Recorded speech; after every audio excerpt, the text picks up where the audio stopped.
then he or she give you an option to pay the fine without showing up in court. But if you feel like you are not at fault, you can hire an attorney to represent you in court, to defend you, to argue for you if you feel like you are not at fault. If you think that a police officer made an error, made a mistake for citing you. So those are the things that we experience here in North America. I'm bringing here this topic to you so that it might help somebody out there in the future. This thing happened to me some few years back, but I failed to come and present it to you so that I can educate people with it. It took me this long, but I feel like I have to come out here and share it with you because it is important. We know that when you are involved in an accident and you feel like it is not your fault, you have to go hire a lawyer. Hiring an attorney for just simple traffic violation, it costs you a lot of money. I think if you just hire a standard attorney, probably you are talking about maybe $1,000 to go to court and represent you just for a few hours. You pay them, and on top of that, also you pay a fine. The court will fine you more than the traffic fine that was issued to you. That is issued to you by a police. So most people go through that kind of a situation. So what I'm trying to say is that if you are involved in a minor traffic violation and you feel like you are not at fault, it is up to you to decide whether if you can go and represent yourself in court. Here is what happened to me. I had an accident.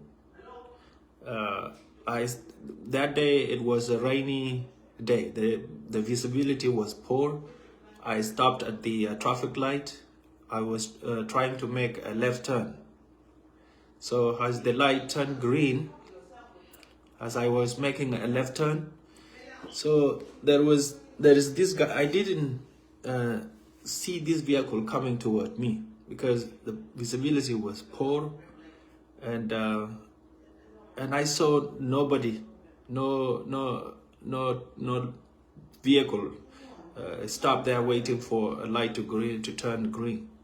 So as I make a left turn, this dude came from nowhere and hit my vehicle in the edge, in the rear, toward the end of my rear, to the rear of my vehicle.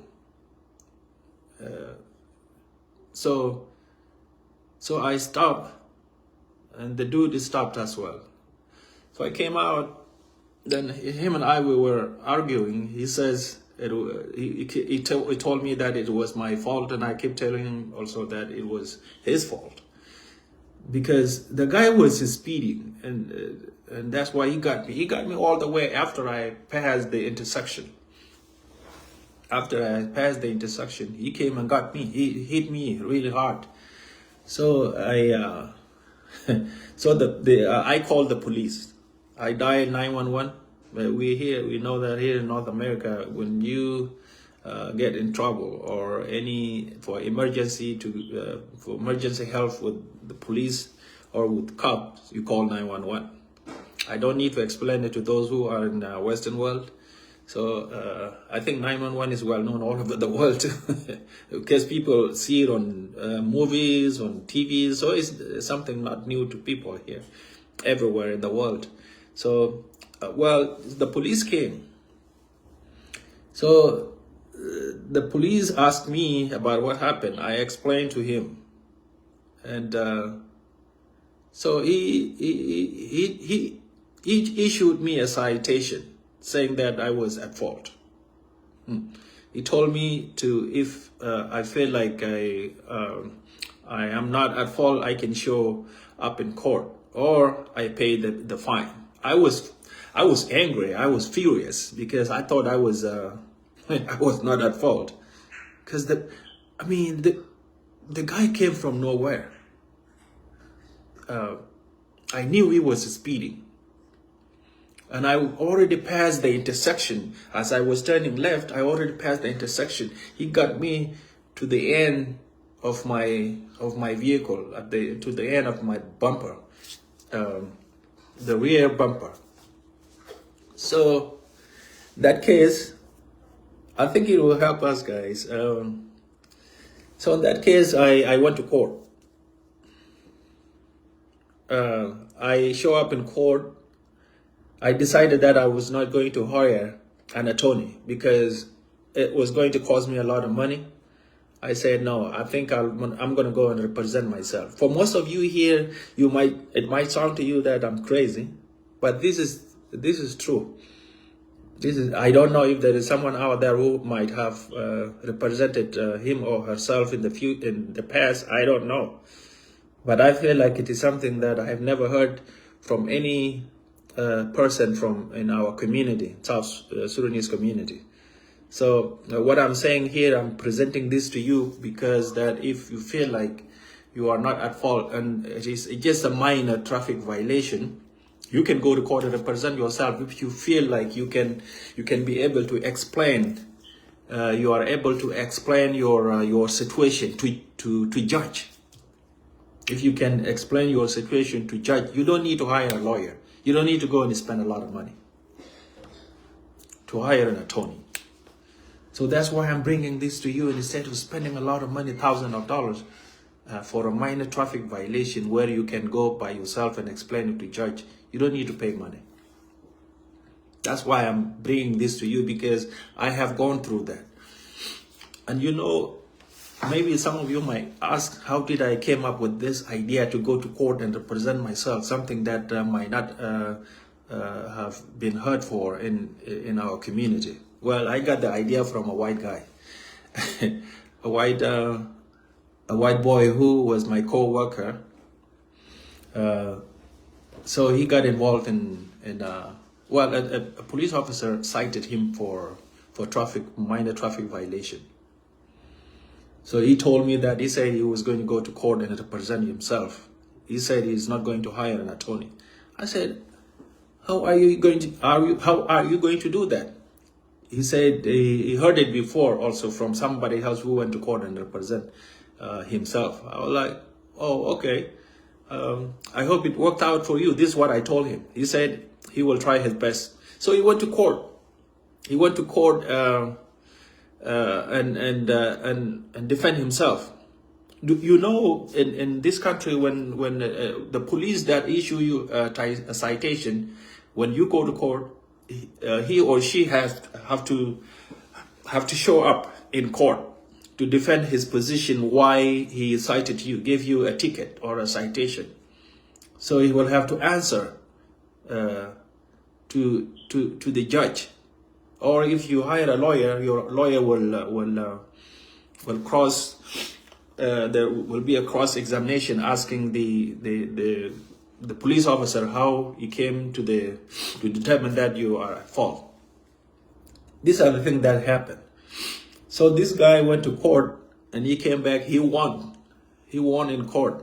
The judge, he was able to convince the judge just without an attorney. He came back. He was excited and he told me that you know what? Because you know, white people, they call me Banak. They don't. They pronounce my name that way, Banak. So he came back and told me, Banak, you know what happened? I said, no. He said he won his case in court. So the case was dismissed. I said, how? Wow, that is great. Congratulations. He said, yeah. He went and told the judge everything that happened, and the judge found out that, found him not guilty, and his case was dismissed. So then I got that idea from him. You see how this is how things works, and this everywhere in the world. You learn from somebody. I talked about this yesterday, that we all learn from somebody. You hear something from somebody and you put it into action if it's something that can help you. So we all learn every day. Every day it's a learning. It's a learning. So I got that idea from him because I never thought in the future that I would go to court and represent myself. You see, because in the past I had few. I drive. I have a very good driving record, by the way. But before that accident, so I had some few citation before. But I've never thought that I would go to court and represent myself, because I felt like I was at fault. Because I'm not telling you to go to court when you know that you are at fault. There is no need for that. So what you do is just go pay the fine, to save you time. But if you feel like you are not at fault and it is just a minor traffic violation, I think it would be okay to go and explain your case to judge if you feel like you are not at fault at all. Because that day I felt like I was not at fault.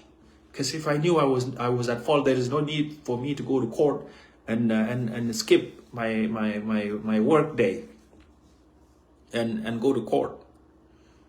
So it would be just a waste of time if you feel like, if you know that you are guilty.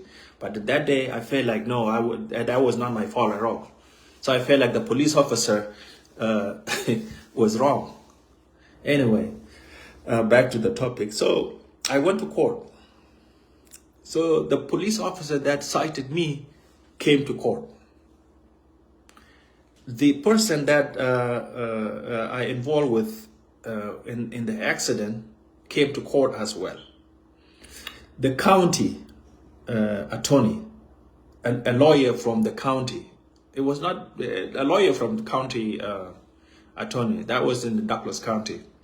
The lawyer came to represent the police officer, because anything that happened involving the police or any government official, it is something to do with with his work related to his job. So they always get represented by the county attorney office. So a lawyer came from the attorney office. So it was just me versus the police, the attorney, the lawyer from the attorney office in Douglas County, and the guy that I involved in the accident with. There were three of them, and it was just me. So the judge came in. So we all rise up. So the judge asked me to raise my hand, and I explained to him. And the police officer was asked. Well, before I was asked, the judge asked because I was the plaintiff, and in that case, I was the plaintiff. Actually, yeah. Well, I was the defendant. I was defending my case, so the government was plaintiff because they gave me the citation. So the judge asked the lawyer for the county. So the lawyer, well, before we went to court, I met the county attorney lawyer, and he approached me with the guy that I involved with an accident. They were together. That was not his attorney, but because he was representing the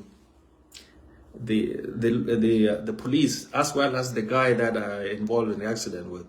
And he came to me, approached me. He says, "Well, you know what?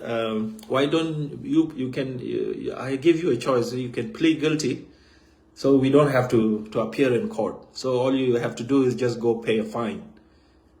He was trying to settle the case with me out of the courtroom. I was like, "No, I'm not going to do that." He said, "Well, you better settle it, because when you go in front of the judge is going to fine you a lot of money." Yeah, because I think you are not going to win this case. I said, "Okay, let's go and find out. I'm not gonna give up like that." And he said, "Okay." And I said, "Well, let's meet in court." I told the lawyer, the county lawyer. So we went in the front of a judge. So they explained their side of story. Then I came in. I explained my side of his story. Here's the funny thing. You know, in courtroom, when you don't have any experience, there are some words that you cannot use. You know, I came to the point that when I explained my situation, I said, you know, because this guy hit my car while I already passed the intersection.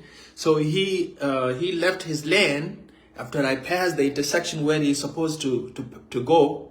He was coming toward me, but I was already past. I didn't see him. He hit me toward the end of the rear of my vehicle. So in that case, that proof, I said that word by itself, I said that proof that I was not wrong. He's the one who's wrong.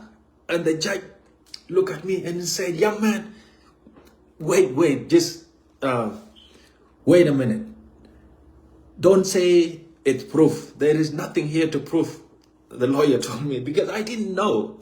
I didn't know that you cannot use that term when the case is being in the process to determine, for the judge to determine who is guilty and who is not.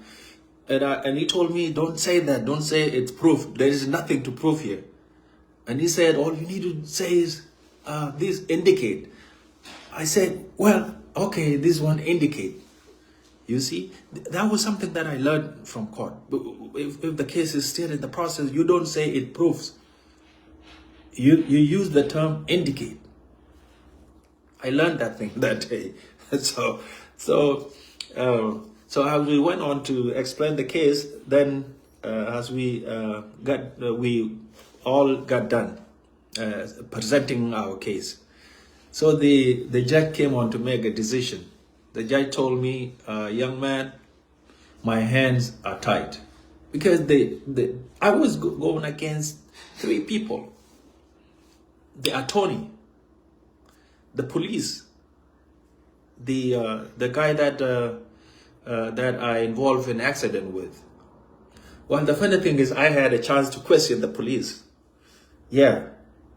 And that was the exciting part about it, because here in this country, police officer is, you know, you cannot confront a police officer. They can get you in a big trouble, because that's why a lot of people don't understand that. Don't argue with the police. If they stop you, just comply with them so that you can go and raise your grievances in court. So in the courtroom, I had a chance to question the judge. So here's the verdict. So the lawyer said, you know, young man, my hands are tied because the evidence are overwhelming. So I'm gonna have to find you guilty. You are guilty in this case because all the evidence is. That's when he used the term proofs, because he determined that I was wrong, and he said all the evidence is proof that you are guilty. So I'm gonna fine you. You know, the most funny thing is the judge said, young man, I'm proud of you. I'm going to fine you $1. When in the ticket it was written, I was supposed to pay $75. If I decided not to show up in court, I can just pay $75 for the citation. So for me going to the court and presenting my case, the judge was convinced. Oh, another thing is, I told the judge that this guy, when I made a turn, there was no vehicle there. So all of a sudden I got hit in the rear, because the guy was going fast. The judge says, yeah, that's the word that I would like to hear. So for that simple word that the guy was going fast, that's what saved me. The judge was excited because that was simple. Because the guy hit me because he was going fast, but it doesn't matter because, but the turn light was not my turn. Matter of fact, there was no arrow. The light just turned green. As you know, as a driver, if you are making a left turn, so if there is no a left turn arrow, you have to wait for because the vehicle in front of you, they always have the priority. when you are making a left turn. If there is an arrow, so you wait for your arrow. If the arrow turned green, so it's your right to pass. So I saw the light was green. I didn't see the vehicle, and the visibility was poor. It was raining that day, so I made my turn. So this guy came and hit me. So the judge heard the word when I said the driver was going fast. He said, "Yeah, that is the word I like to hear." So anyway, finally the judge found me guilty, and he fined me only $1. I was surprised, and he told me, "Do you know the reason why I fined you? I fined you for $1." I said, "No." He said, "Because you did well. You did very well, young man." He said, "Where are you from?" The judge rose up from his bench, and he told me to come to approach him. And he straightened his hand to me, and he shook my hand. And he said, "Young man, where are you from? You come from which country?" I said, "From Africa, from South Sudan." He said, "Wow, you did very well, young man. And you are not a lawyer, but you were able to represent yourself. And you did very well, young man. From South Sudan? Wow." The judge was excited, and he told me that you did very well. Shook my hand, and he found me